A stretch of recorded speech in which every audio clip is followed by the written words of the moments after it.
Einstein once said, everybody's a genius. But if you judge a fish by its ability to climb a tree, it will live its whole life believing that it is stupid. Ladies and gentlemen of the jury, today on trial we have modern day schooling. Glad you could come. Not only does he make fish climb trees, but also makes them climb down and do a 10-mile run. Tell me, school, are you proud of the things you've done? Turning millions of people into robots, do you find that fun? Do you realize how many kids relate to that fish swimming upstream in class, never finding their gifts, thinking they are stupid, believing they are useless? Well, the time has come, no more excuses. I call school to the stand and accuse him of killing creativity, individuality, and being intellectually abusive. He's an ancient institution that has outlived his usage. So, Your Honor, this concludes my opening statement, and if I may present the evidence of my case, I will prove it. Proceed. Exhibit A. Here's a modern day phone. Recognize it? Here's a phone from 150 years ago. Big difference, right? Stay with me. Here's a car from today. And here's a car from 150 years ago. Big difference, right? Well, get this. Here's a classroom of today. And here's a class we used 150 years ago. Now ain't that a shame? In literally more than a century, nothing has changed. Yet you claim to prepare students for the future? But with evidence like that, I must ask, do you prepare students for the future or the past? I did a background check on you and let the record show that you were made to train people to work in factories, which explains why you put students in straight rows, nice and neat, tell them sit still, raise your hand if you want to speak, give them a short break to eat, and for 8 hours a day tell them what to think. Oh, and make them compete to get an A letter which determines product quality, hence grade A of meat. I get it. Back then, times were different. We all have a past. I myself am no Gandhi. But today, we don't need to make robot zombies. The world has progressed. And now we need people who think creatively, innovatively, critically, independently, with the ability to connect. See, every scientist will tell you that no two brains are the same. And every parent with 2 or more children will confirm that claim.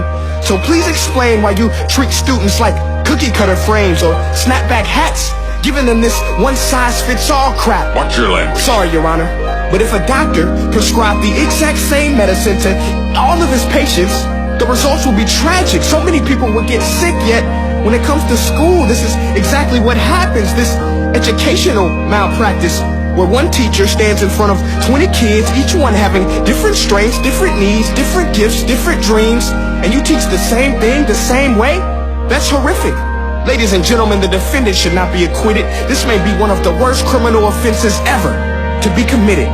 And let's mention the way you treat your employees. Objection. Overruled. I want to hear this. It's a shame. I mean, teachers have the most important job on the planet, yet they're underpaid? No wonder so many students are short-changed. Let's be honest. Teachers should earn just as much as doctors, because a doctor can do heart surgery and save the life of a kid. But a great teacher can reach the heart of that kid and allow him to truly live. See, teachers are heroes that often get blamed, but they're not the problem. They work in a system without many options or rights. Curriculums are created by policymakers, most of which have never taught a day in their life. Just obsessed with standardized tests. They think bubbling in a multiple choice question will determine success. That's outlandish. In fact, these tests are too cruel to be used and should be abandoned, but don't take my word for it. Take Frederick J. Kelly, the man who invented standardized testing, who said, and I quote, "These tests are too cruel to be used and should be abandoned." Ladies and gentlemen of the jury, if we continue down this road, the results will be lethal. I don't have much faith in school, but I do have faith in people. And if we can customize healthcare, cars, and Facebook pages, then it is our duty to do the same for education, to upgrade it, change it, do away with school spirit, because that's useless. Unless we're working to bring the spirit out of each and every student, that should be our task. No more Common Core. Instead, let's reach the core of every heart in every class. Sure, math is important, but no more than art or dance. Let's give every gift an equal chance. I know this sounds like a dream, but countries like Finland are doing impressive things. They have shorter school days. Teachers make a decent wage. Homework is non-existent, and they focus on collaboration instead of competition. But here's the kicker, boys and girls.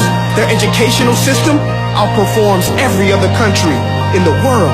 Other places like Singapore are succeeding rapidly. Schools like Montessori, programs like Khan Academy. There is no single solution, but let's get moving. Because while students may be 20% of our population, they are 100% of our future. So let's attend to their dreams, and there's no telling what we can achieve. This is a world in which I believe, a world where fish are no longer forced to climb trees. I'll rest my case.